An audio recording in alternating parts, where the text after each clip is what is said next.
নমস্কাৰ মৰমৰ ছাত্ৰ-ছাত্ৰীসকল। আজিৰ এই ভিডিঅ'টোত আমি তোমালোকক জনাম যে কেনেকুৱা হ'ব 2026 বৰ্ষৰ মেট্ৰিক পৰীক্ষা। বহুতে বিভিন্ন ধৰণৰ নিউজ আপডেট তোমালোকে পাইছা চাগে যে বিভিন্ন ধৰণৰ নিয়ম সলনি কৰা হৈছে চৰকাৰৰ পাৰৰ পৰা মেট্ৰিক পৰীক্ষাক লৈ।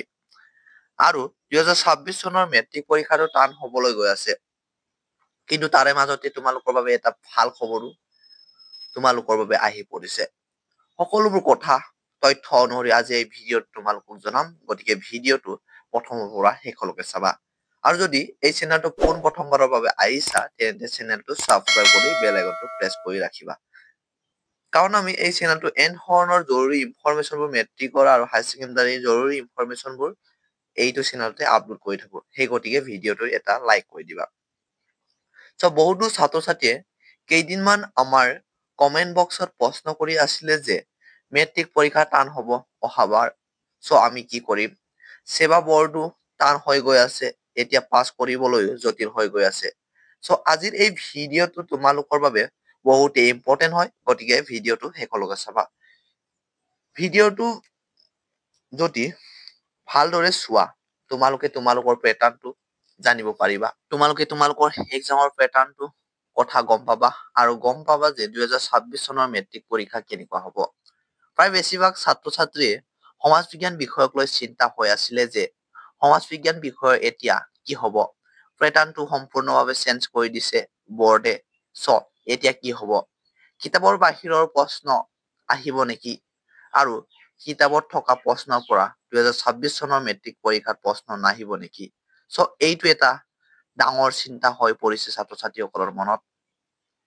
আৰু যোনটো পেটাৰ্ণৰ চেঞ্জ কৰিছে, এই বছৰ সকলোৱে হয়তো দেখিছা সমাজ বিজ্ঞানত কিমান পেটাৰ্ণ চেঞ্জ কৰি দিছে আৰু বহুতে টান হৈ পৰিছে। সেইটো কি প্ৰতিবাৰৰ কাৰণে চেঞ্জ কৰি দিলে নেকি? আৰু এই বছৰ তোমালোকে দেখিছাই যে সমাজ বিজ্ঞানত একো কমন পৰা নাছিল ছাত্ৰ-ছাত্ৰীসকলৰ।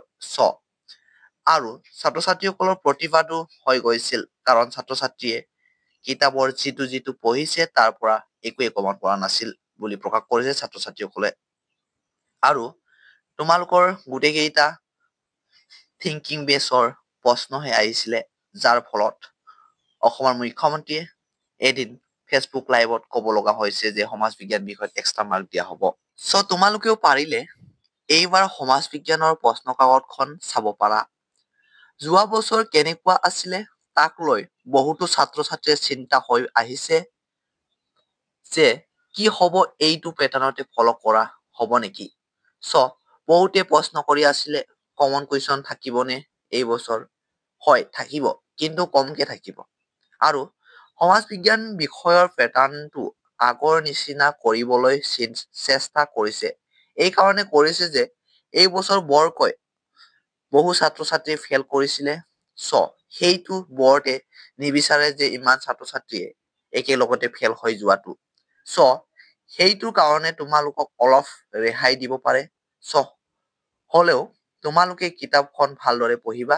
কিছুমান প্ৰশ্ন এনেকুৱা থাকে যোনটো প্ৰশ্নাৱলীত নাথাকে আৰু তোমালোকক বুজি পোৱাৰ ওপৰত অৰ্থাৎ আণ্ডাৰষ্টেণ্ডিঙৰ ওপৰত থাকিব। কিন্তু অলপ সহজ প্ৰশ্ন থাকিব আৰু মেট্ৰিক পৰীক্ষাৰ এটা নিয়ম আছে যে 30% প্ৰশ্ন তোমালোকৰ সহজ থাকে, 50% নৰ্মেল থাকে। সেইখিনি তোমালোকে যদি ভালকৈ পঢ়িলেই আনিব পাৰিবা, তোমালোকে চিন্তাই কৰিব নালাগে। কিন্তু 20% বহুতে জটিল থাকে, যোনটো বহুতে ছাত্ৰ-ছাত্ৰীয়ে এই 20%ৰ নম্বৰটো নাপায়। সেইকাৰণে প্ৰায় ভাগ 80% পায়, কিন্তু 90% পোৱাটো বহুতে কম থাকে। কাৰণ 20% প্ৰশ্নটো বৰ্ডে জানি বুজি ৰাখে যাতে যোনবোৰ ছাত্ৰই একদম আঁতিগুৰি মাৰি ভালকৈ পঢ়ে সেইসকলে যাতে 90% স্ক'ৰ কৰিব পাৰে। আৰু যিহেতু এইবাৰ বেছি দেৰি হোৱা নাই, তোমালোকে এতিয়াৰ পৰাই ভালদৰে আঁতিগুৰি মাৰি পঢ়া, 90% স্ক'ৰ কৰিব পাৰিবা নিশ্চয়। যদিহে ভালকৈ পঢ়ি যোৱা, তোমালোকে এতিয়া ভয় খাই থাকি লাভ নাই। ইমান টান নহয় মেট্ৰিক পৰীক্ষা, 2026 চনৰ মেট্ৰিক পৰীক্ষা ইমান টান নহয়। আশা কৰো আজি এই ভিডিঅ'টো আলোচনা কৰা কথা তথ্যসমূহ তোমালোকে ভালকে বুজি পালে। যদি এই ইনফৰমেশ্যনটো পাই যদি অলপ হ'লেও উপকৃত হৈছে তেন্তে ভিডিঅ'টো এটা লাইক কৰিবা আৰু যদি কিবা এটা ডাউট আছে ভিডিঅ'ৰ কমেন্ট বক্সত কমেন্ট কৰি জনাবলৈ একেবাৰে নাপাহৰিবা। আজিৰ যদি ভিডিঅ'টো বন্ধুবোৰক শ্বেয়াৰ কৰি দিবা আৰু যদি এই চেনেলটো প্ৰথমবাৰ আহিছিলা তেন্তে চেনেলটো ছাবস্ক্ৰাইব কৰিবলৈ একেবাৰে নাপাহৰিবা। আজিৰ ভিডিঅ'টো একেলগে চোৱাৰ বাবে ধন্যবাদ।